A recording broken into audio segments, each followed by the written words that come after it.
Are you making love to your sphere of influence? Are you asking yourself, how can I make love to so many people all at the same time? Well, let me tell you, Chris Stafford, 30-year listing agent, and I have been selling real estate as a listing agent in San Francisco for over 32 years.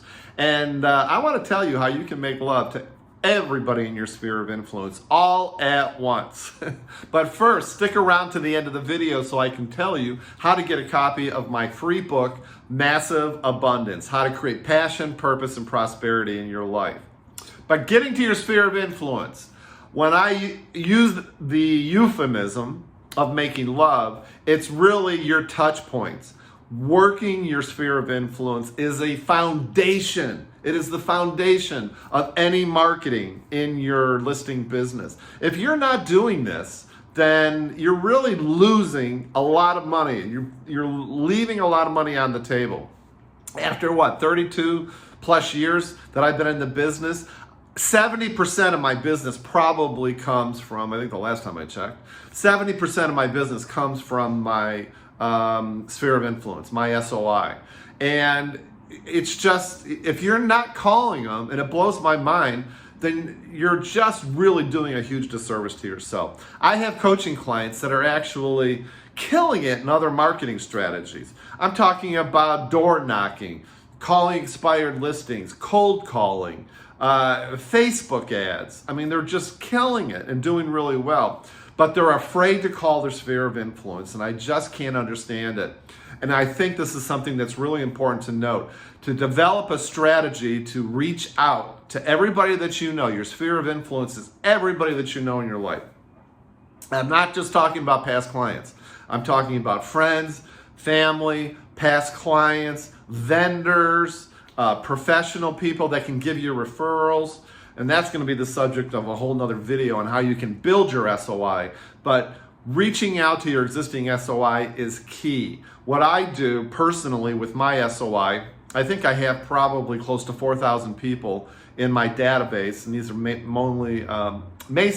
mostly, is what I'm trying to say, past clients, family, friends, and vendors, professionals.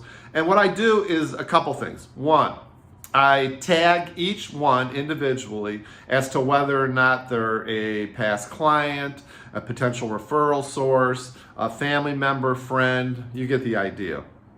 I also have another tag source, a tag that basically says, I call it my top 20, but it's everybody that's ever given me a listing referral, any kind of referral actually. Anybody that's given me a referral, they get this special tag, and it's called top 20. It's a long story. I started off with 20 people that were my core bird watching group, if you will. They were the ones going out into the field and always giving me referrals, and I just kept that tag. But the bottom line is, number one, I am emailing everybody in my list usually once a week. So once a week, I'm sending something about the San Francisco real estate market. It can be anything about market stats, houses that you've seen, houses you're listing for sale, coming soon, you name it. And so that's one thing that I'm doing for my sphere of influence. In addition, everybody in my sphere of influence is getting called and touched, if you will, every 3 months. So every 3 months, I'm mixing it up. I'll give them a call, I send them a text, I send them an email, maybe I have coffee with them. If maybe we have dinner together, if I bump into them at the grocery store or whatever, that counts as well too. So I'm doing that at least every 3 months, 4 times a year. I'm reaching out to everybody in my sphere, and I'm mixing it up in addition to the weekly emails. I have never once had anybody say that I'm calling too much, I'm emailing too much. I just haven't, because really what you send to them and what you say to them, which I'm going to talk about in a second, is really of no consequence, because what you're doing is you're really ingraining into their head, into their brain, the word real estate and your name. Real estate and your name. So the content of your emails, the content of your calls and your texts almost doesn't matter. okay? Because again, it's just about you cementing those two words, your name and real estate, together. That's super key. Now, let me just tell you this first. People that have given me referrals, what I call your top 20, my top 20 people have given me referrals. I touch them once a month, all right? So these are my bird dogs, right? They're going out in the community and they like Chris Stafford. They know that I'm a realtor and they're giving me referrals all the time. So I want to treat those people more special, right? So what I'm doing is taking them out to lunch, taking them, having dinner with them, inviting them to my house for dinner, sending them cookies, texting them, calling them, hey, how you doing? You know, sending them emails. Once a month, the people that are giving me the referrals are being touched, okay? And that's what I think is, it's vitally important that you do the same thing. Now, what am I saying to people? I rarely bring up real estate. You know, the thing that's probably the funniest is that when I call people, I've been calling some people for so long, they know that I want to talk about real estate.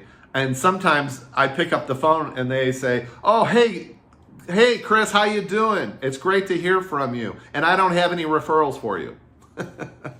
So it's in a way I sort of have them trained, right? But I frequently don't bring up real estate. Most situations, I just say, hey, how you doing? What's going on with the house? Do you need any referrals with the house? How's the wife and kids? How's everything going with your job? I saw on Facebook that you traveled to Italy. How was that? You know what? Organically, though, people will bring up real estate 9 times out of 10. And so you can start off in a really friendly way. It's not a real douchey, salesy call where you just pick up the phone and say, do you have any referrals for me? So what you want to do is just have a general, normal conversation like they're friends of yours.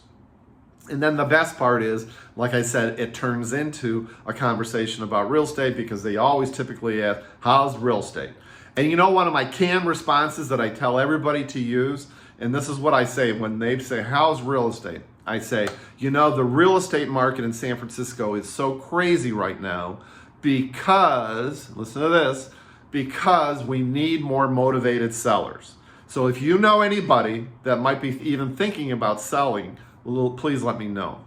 And I've used this all the time. In emails, I've used it on voicemails, I've used it on phone calls. I remember once even going to a dinner party that a client of mine had me over for dinner. And there was probably 10 people at the table. And I was sitting next to a guy from England and one of their friends, I didn't know him. And he asked me, oh, you're in real estate. How's the real estate market in San Francisco? And I said, hey, the real estate market is crazy because we really need more motivated sellers. So if you know anybody here in San Francisco, please let me know. And the funny thing is the woman across the table from me was overhearing our conversation. She goes, I know somebody. And she referred me to a 2-unit building right across the street because she knew this friend, this neighbor of hers, was selling. And in all, total transparency, I had a great listing presentation with this guy. Didn't get the listing, but I got a meeting. I was in competition. He ended up going with his old realtor. But she got me at least a meeting with her. So this works, guys. That's all you have to say. The market in blank is so crazy right now because we need more motivated sellers. So if you know anybody, please let me know. So that's what you say to these people. It's really important that you become friendly with them. Don't make it a sales call. Don't make it really douchey, like, oh my God, I gotta ask about. So I think that's what people really are concerned about or afraid of. They don't want to ask their friends for referrals. Well, you don't necessarily have to. But what you do have to do, and it is vitally important, is to cement that relationship in their mind of your name and the word real estate. Because trust me, there is nothing worse than going to somebody, driving by your best friend's house and finding a for sale sign by another company. Nothing is worse than that because you didn't stay in touch with your friends. These are people that know you, they love you, they trust you, and they want to see you succeed. They want to give you referrals, but you have to constantly remind them that you're in the business and that you want those referrals. So hit me up in the comments below and let me know what you think about this. Are you calling your SOI? Are you reaching out to them? And if you're not, why not? All right, let me know. Be kind to yourselves, guys. Ciao.